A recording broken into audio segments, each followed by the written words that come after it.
خدا کو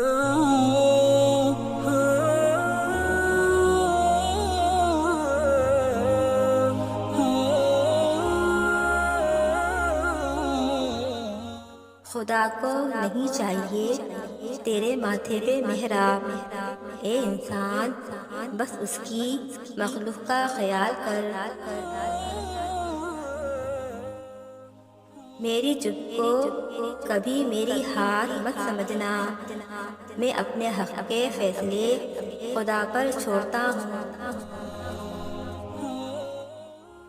یا اللہ تیری شان بہت بلند ہے، اپنی عظمت کے واسطے سے میرے پیاروں کی زندگی خوشیوں سے بھر دے۔ یا مولا کریم ان کی خطاؤں کو معاف فرما، انہیں صحت و ایمان والی زندگی عطا فرما اور ان کی نیک خواہشات پوری فرما۔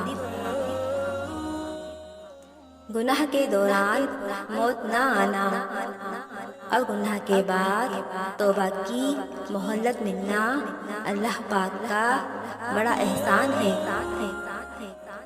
زندگی کی تلخیوں نے ایک ہی سبق سکھایا کہ رحمت خداوندی سے نا امید مت ہونا۔ جب تمہیں گناہ کے بعد ندامت ہو تو سمجھ لو کہ اللہ نہیں چاہتا کہ تم اس راہ پہ جاؤ۔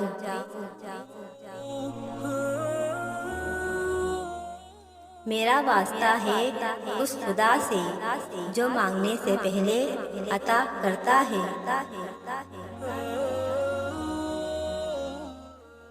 جب اللہ کا ذکر، لوگوں کی بے لوث خدمت اور اللہ کی عبادت تمہیں سکون دینے لگے تو سمجھ جائیں اللہ آپ سے راضی ہے۔